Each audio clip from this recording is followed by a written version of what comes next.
24. Balikan po natin ang landslide na nangyari sa Pantukan sa Compostela Valley.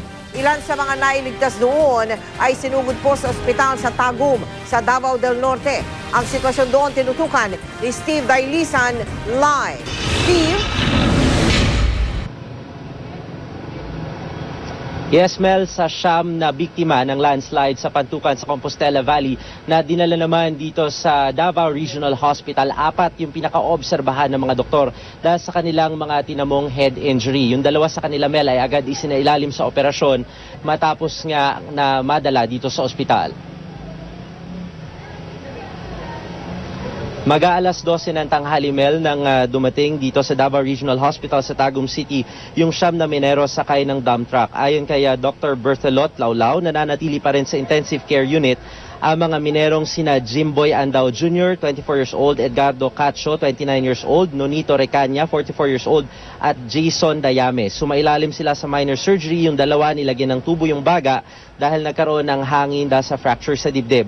Nasa intermediate care naman, Mel, yung 19 anyos na si Melvin Cuadrado na nagtamo naman ng neurologic head injury. Kailangan daw siyang i-monitor dahil baka magkaroon daw ng blood clotting. Samantala, nailipat na sa ward si Arnel Nicolas, 30 years old, stable na yung kanyang kondisyon, Mel, pero may sugat sa mukha at katawan. Nawalan siya ng malay nung maganap ang insidente kaya minomonitor din baka nagkaroon ng head injury. Pasado alas 4 naman nang ma-discharge ang mga biktimang sina Leoncio Baclayon, Clark Von Casera at Ronald Ray Sanchez. Paong mga sugat at galos sa katawan yung tinamo nila. Mel, sa mga sandaling ito ay naka-code white alert pa rin itong Davao Regional Hospital. Ibig sabihin ay naka-alerto yung kanilang mga medical personnel para sakaling kailanganin at madagdagan pa yung bilang ng mga biktima na dadalhin dito pa rin sa ospital. Sa pinakahuling update na natanggap ng mga opisyal o ng pamunuan nitong ospital, meron para 8 biktima na inaasahang dadalhin dito ngayong gabi, Mel. Steve, gano'ng kalayo yan dito sa Compostela Valley? Yung ospital na yan. At paano dinala dyan yung mga biktima? Well,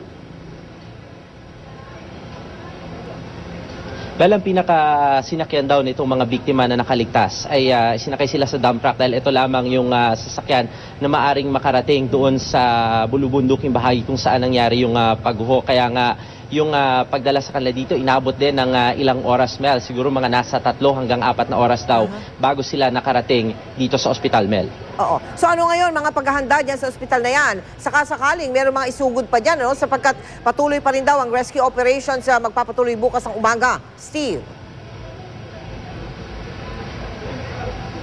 Sabi sa atin ni Dr. Laulao, itong supervisor ng Davao Regional Hospital, ay naka-code white alert sila, Mel. So ibig sabihin, yung mga pasyenteng isusugod dito ay agad nilang aasikasuhin. Nakahanda rin yung kanilang emergency room at yung kanilang surgery area para kung sakaling kailanganin ng agarang surgery, yung mga biktimang dadalhin dito ay nakahanda rin sila, Mel. Maraming salamat sa iyo, Steve Dailisan. Nakulimbat umano ng isang sindikato sa loob mismo ng PhilHealth ang mahigit 100 milyong pisong halaga ng premium payment sa ahensya. Hindi naman daw apektado ang benepisyo ng mga miyembro pero sisiguraduhin daw ng ahensya na mananagot ang mga sangkot sa umano'y kuntsabahan. Nakatutok si Sandra Ginaldo.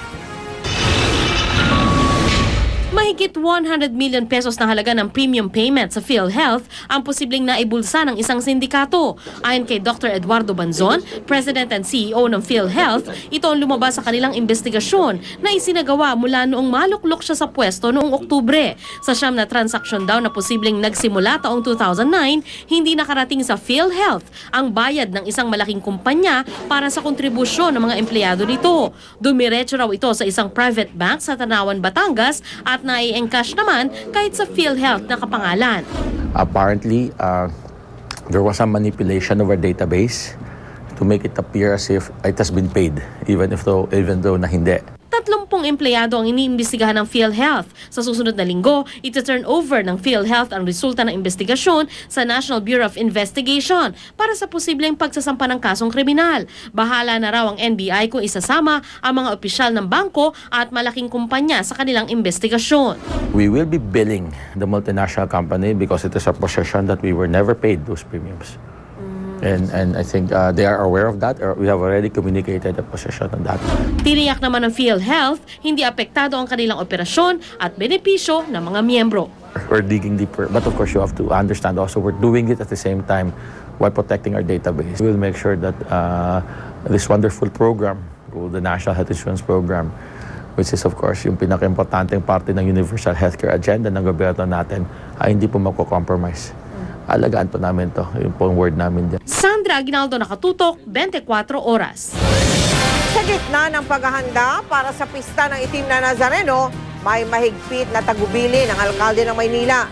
Bawal makisali sa prosesyon ang mga nakainom para daw iwas gulo. Mula sa Maynila, Nakatutok Live, si John Consulta. John? Mel, tuloy-tuloy nga ang preparasyon na sinasagawa ng Manila City Hall Engineering Office para na rin ito sa isasawang pahalik sa bisperas ng pista ng itim na Nazareno. Unang itinayo ang stage na kakabitan ng backdrop at pwepwestuhan ng paa ng imahe para sa pahalik. Sunod na inayos ang mga pundidong ilaw ng Quirino Grandstand. Puspusan din ang paglilinis sa grounds at stage gamit ang fire truck. At para mas mabantayan ang seguridad ng mga deboto, nagkabit na ng CCTV sa grandstand at nag-deploy na rin ng bomb-sniffing dogs na maya't maya ang ikot sa lugar. Ayon kay Manila Mayor Alfredo Lim, maglalagay sila ng water station sa kanang bahagi ng grandstand para libreng makainom ng tubig ang mga deboto. Para iwas aberya, mahigpit ding ipagbabawal ang pag-inom ng alak sa daraanan ng prosesyon. Hindi rin papayagan sumama sa parada ang mga nakainom. Babala ng alkalde sa mga pasaway. Ay, yung talagang may daladalang bote ng alak, papahuli ko yun. Siyempre, pag nakainom, iba ng takbo ng utak nun O, igalang na natin, i-devote na lang natin sa pananampalataya. Pakiusap pa ni Lim, huwag nang sumama sa prosesyon ang mga bata, may edad, buntis at may sakit para iwas disgrasya. Sa halip, dumalo na lang daw sila sa misa. Kasama na rin natin yung mga medyo matanda na sa mukha ko.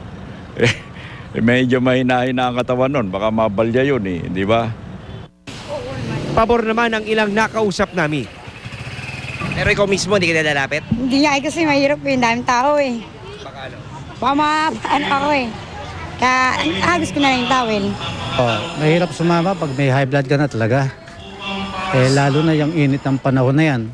Baka salip na sa ma-heat stroke ka pa dyan.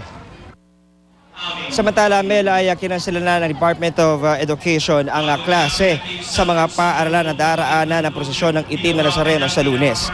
Sa inilabas na advisory ng DepEd, sinabi nito na walang pasok sa January 9 sa Apolinario Mabini Elementary School, Jeronimo Santiago Elementary School at Ramon Avencia High School.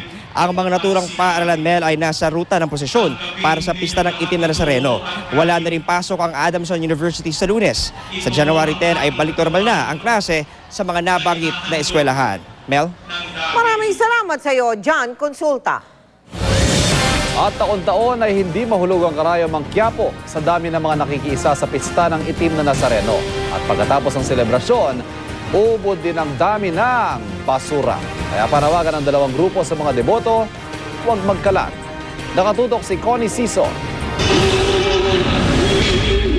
Sa katauhan ni Basura Monster, ipinaalala ng Eco Waste Coalition ang dami ng basura sa paligid na kalimitang nagiging sanhi ng mga kalamidad sa bansa.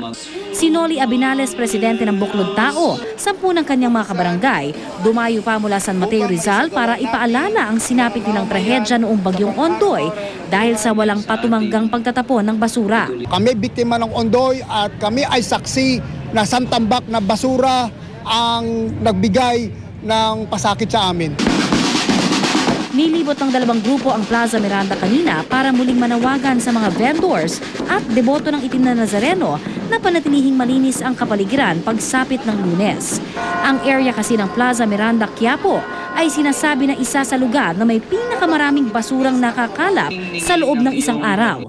Noong December 26 hanggang January 1, 82.5 cubic meters o katumbas ng kalahating basketball court na may taas na 1 metrong basura kada araw ang nakukuha sa paligid. Ang kalikasan ay likha ng Panginoon. So kung tayo ay totoo pong nagmamahal sa ating Panginoon, sana po ipakita rin natin yung pagmamahal sa Panginoon ng ating depoto sa Kanya sa pamamagitan ng pangangalaga sa kalikasang Kanyang nilikha. Nakiisa rin ang pamunuan ng Quiapo Church sa panawagan ng grupo, kaya paaalalahanan daw nila ang kanilang mga deboto at vendors na huwag magkalat. Nagtalaga na rin daw sila ng youth volunteers para mag-segregate ng basura. Ayon naman kay MMDA Chairman Francis Tolentino, mahigit 600 ang kanilang ipapakalat na tauhan, kasama na ang roadside clearing team. Kasunod yun, nasa likuran. Yung roadside clearing operations group namin, nasa likuran habang gumagalaw yung procession, linis na ng basura. Sa mga nagdaang taon, di maikakaila ang ebidensya ng mga nagkalat na basura sa ruta ng prosesyon mula Quirino Grandstand sa Rizal Park hanggang sa Minor Basilica ng Itim na Nazareno sa Quiapo. Connie Siso, Nakatutok, 24 Oras.